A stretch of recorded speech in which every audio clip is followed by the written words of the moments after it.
카드로 보는 21세기 주역점을 사랑해 주시는 여러분에게 감사드립니다. 먼저 예습 영상 8편을 꼭 시청해 주시기 바랍니다. 유튜브에서 예를 들어서 21세기 주역점 005-3을 엔터 하시면 8번째 예습 영상을 보실 수 있습니다. 5분 전후의 예습 영상 8편만 보시면 누구나 최고의 점사가 되실 수 있습니다.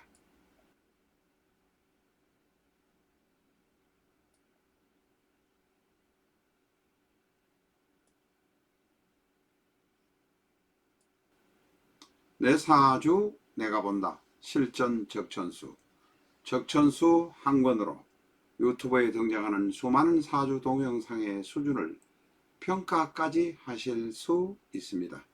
국내에서는 교보문고에서, 미국이나 캐나다의 교포분께서는 아마존에서 구입해 주시기 바랍니다.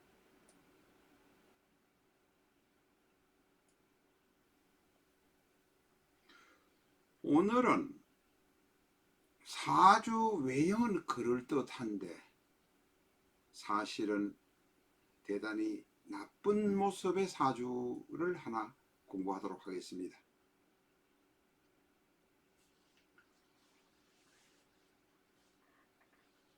개인의 신상은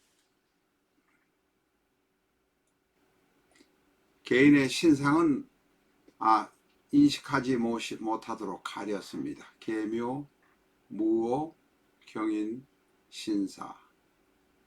계묘, 무오, 경인, 신사. 이 사주는 보면 오행이 다 들어 있습니다. 그럴듯하게 보입니다. 금이 둘, 토가 하나, 목이 둘, 화가 둘, 수가 하나. 전에 말씀드렸습니다마는 오행이 색깔이 이태리 국기 플러스 독일 국기면 오행이 다 들어있다. 아주 무식하게 표현을 무식하다고 표현해서 죄송합니다. 아주 쉽게 이런 이태리 국기 혹은 프랑스 국기 플러스 독일 국기면 사주가 비교적 괜찮다라고 말씀 여러 번 드린 일이 있습니다. 그런데 이 사주는 그렇지가 않습니다. 아는 이유를 여러 가지로 설명을 하겠지만 결국은 사주가 대단히 힘들다, 파격이다 라는 것입니다. 이 사주는 초년운 보면 계묘, 무오, 수생목, 목생화, 화생토, 토생금까지 잘 돌아갈 것 같습니다. 실질적으로 잘 돌아갔을 것입니다. 공부도 잘했을 것이고 인물도 괜찮으실 것이고 그럭저럭 괜찮게 돌아갔을 것인데 문제가 생겼습니다. 큰 문제가 생기고 있습니다. 무엇인지 첫 번째 한번 알아보겠습니다. 이 사주는 정관격의 모습을 하고 있습니다. 그런데 월지에 있는 오화는 정관입니다만 경에서 오를 보면 어떤지 도화의 냄새가 좀 나기도 합니다. 물론 나체도화는 아닙니다.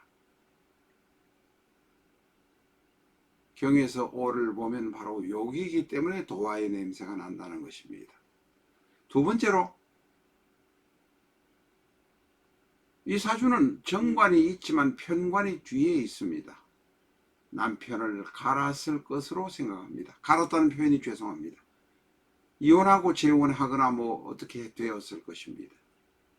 다시 말해서 월령인 월지가 정관인데 월지가 바로 해당되는 오행이 정편 혼잡이란 것입니다.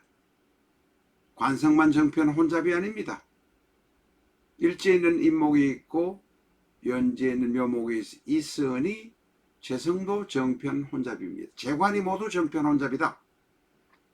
아하, 그러면 나쁜 사주가 되겠구나 하는 것이 두 번째입니다. 세 번째로 이 사주는 신약합니다. 신강한 것, 뭐 그런 대로 그렇게 약한 것처럼 안 보였습니다. 왜냐하면 무토가 옆에 있고 신금이 옆에 있어서 그래도 괜찮을 것 같은데, 죄송한 이야기지만 경금에게는 뿌리가 없습니다. 사화 안에 경금이 들어있을 뿐이지 뿌리 없이 마구 흔들리는 갈대 같은 모습이다. 그렇게 말할 수 있습니다. 그 다음에 네 번째입니까? 초년에 상관 경관하고 남편하고 이혼해야 된다. 결국은 이 사주를 보면 초년에 대단히 좋은데도 남편과 상관 경관해야 되니 인물은 괜찮을 것이고 잘난 것처럼 되어 있지만 남편과 이혼한다. 그것은 남편의 탓이 아니고 내 탓이다 라는 것입니다. 이 사주는 천간에는 무게 합화가 되어 있습니다. 지지에는 오묘파, 그 다음에 인사형, 형파가 대단히 많은 편입니다. 그렇다고 이 명식의 여자 주인공이 다른 남자와 연애를 하거나 밖에서 불륜을 저질렀지는 않았을 것 같습니다. 내가 잘났다고 너무 주장질을 많이 해서 문제가 생기니 남편은 위축이 되었을 것입니다. 그것은 남편의 탓이 아니고 바로 나의 탓이라는 것입니다. 이 사주 일주를, 다른 일주를 보면 경인이, 다시 말해서 일간이 아내를 극하는 모습입니다. 경금이 묘목을 극하는 모습입니다. 이것이 계도의 모습인 것 같지만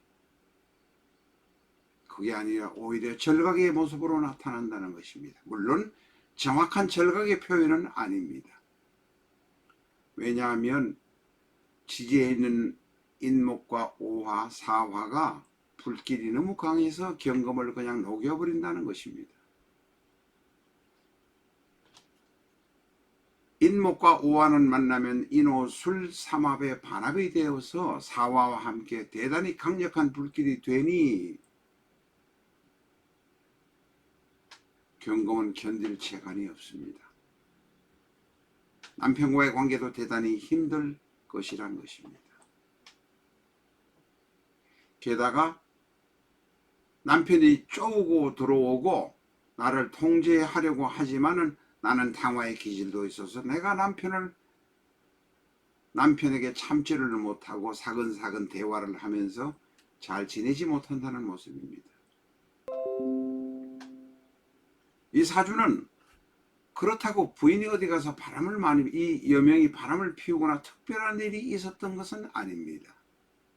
물론 직업과 관련돼서 친한 사람이 있을 것입니다만은 그렇다고 해서 이 남자 저 남자 찾아가면서 만나는 스타일도 못 됩니다. 내가 자존심이 대단히 강하기 때문에 그렇습니다. 결국은 이 사주를 결론적으로 정의하자면 대단히 잘 돌아가고 공부도 잘했고 인물도 잘생겼다고 생각이 듭니다만은 정편, 혼잡, 상관, 경관, 신약 이 세 가지의 문제가 결정적으로 있기 때문에 남편을 바꾸어 보지만 별 볼 일이 없다. 오히려 그 바꾸었던 남편, 재혼했던 남편과도 다시 문제가 생길 수 있다 라고 결론 지을 수밖에 없습니다. 이 사주는 사주만으로 보면 폐격입니다.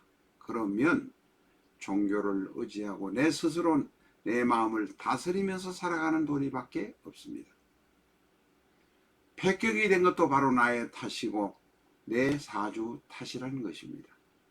조금만 겸손해지면 평온하게 살 수 있었을 텐데 겸손하지 못한 것이 분명할 것입니다.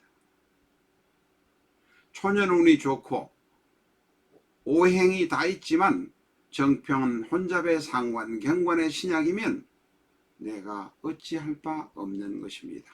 종교에 의지하시기를 기대합니다.